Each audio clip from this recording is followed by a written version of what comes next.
the blessed graves of the family members of Qutub Ceylan, Sheikh Uzman Waliullah, Hazrat Mahdum and Mahadat Ali Waliullah, who is resting, two brothers who are resting at Kolpiti.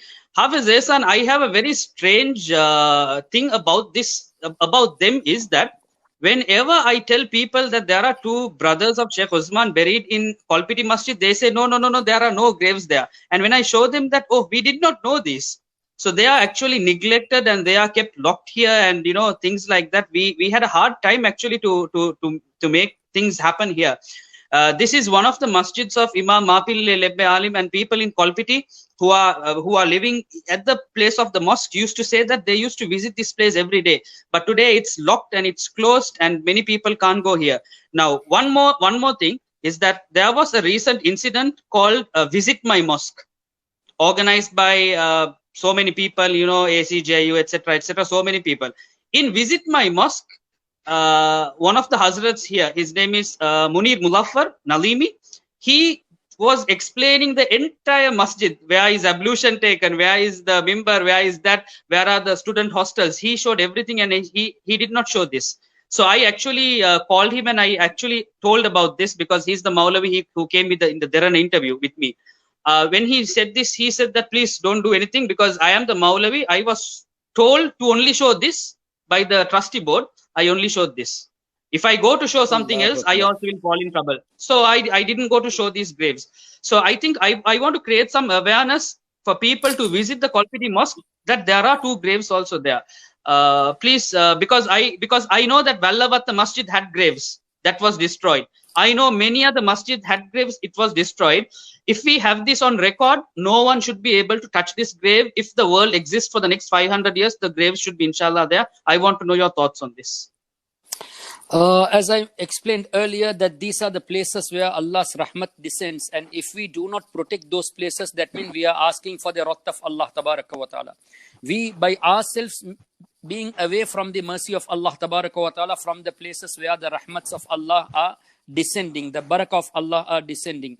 So now, as you correctly said, that the Maulavi who is the Imam there, he said that because of the trustees, I did not show. Now this way, when the scholars don't have the tawakkul on Allah tabaraka wa ta'ala, how come you expect the common person to follow such scholars when they are not afraid of Allah? They are afraid of the trust board. So this is a very wrong thing and a sad thing to see. And for your kind information, even I have seen that when we go there, they do not respect that area. Even when the masjid, Kolpiti Masjid, was being painted, the paint buckets were kept inside the dargah and nothing was done for the dargah sharif. No painting, nothing. The stock, these items, the painting items were kept in the dargah as a storeroom. So if it's a storeroom, they keep ladders, they keep the ladders all of it. The similar thing happened in a dargah at Slave Island also. The ladders and other stuff were kept, and alhamdulillah later on people, they constructed it, and mashallah it is very nicely constructed.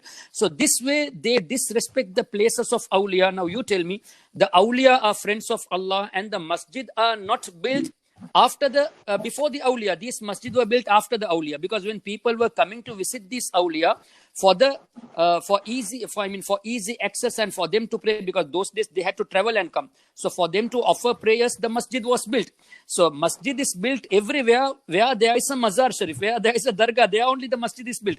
It is not that after masjid was built, the mazar is built. So this is also a wrong theory what they are giving. So they should be grateful that because of this awliya, only the masjid is in existence by the people. And one more thing to add, which is where Ahlus Sunnah wal Jama'ah understood that when prayer time comes, you have to go and pray, and this is respect, and this is prayer. It's divided. It's two and it is not inside the masjid for them to say we have to destroy this, because hadith says do not build the masjid over the grave. Now building masjid over the grave means the grave should be demolished.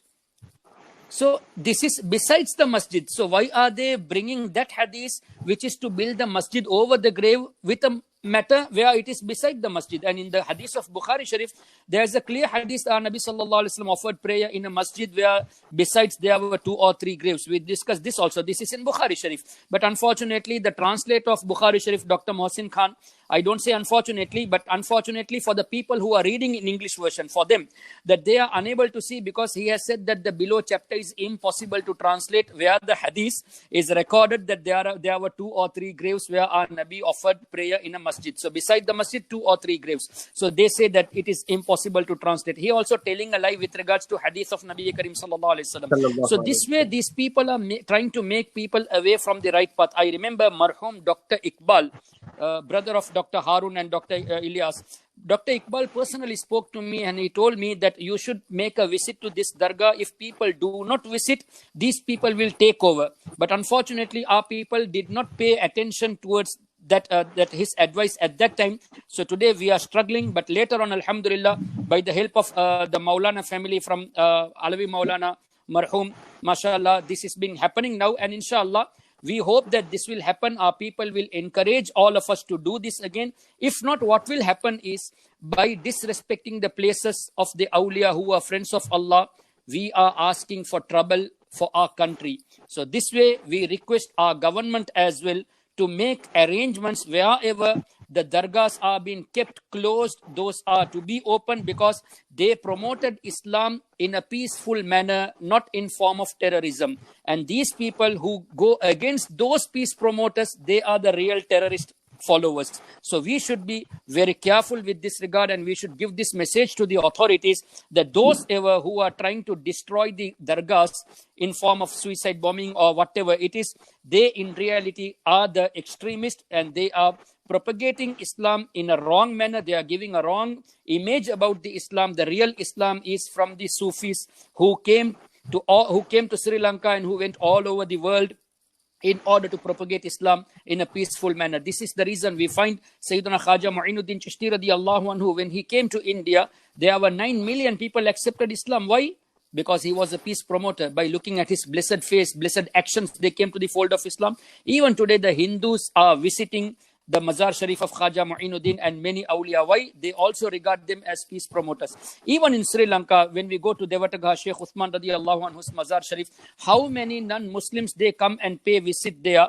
Even the army heads, the navy heads, they all come and pay visit there. But unfortunately, the people recite Kalima, they take the respect as worshipped, and they say even this Devatagha mosque has to be destroyed. So these people, they are trying to propagate extremism in the name of Wahhabism, to say this is the real Islam. So our authorities should be given attention on this matter to protect these places which are sacred. And if the sacred places are protected, there will be peace in our country. So if we want peace, we should protect our sacred places. And those who do not want peace, they are the people who are trying to destroy all these things. Dear folks, after the Sri Lankan government started to listen to the Sufi Muslims and the traditional Muslims, I always told people that if you go to a maqam and the trustees don't open that place for you, please tell to them that I'm going to call the police and I'm going to bring them here. They will open it for you. Don't worry.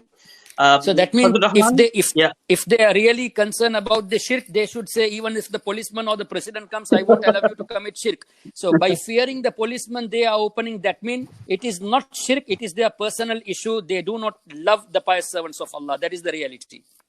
Allahu Akbar.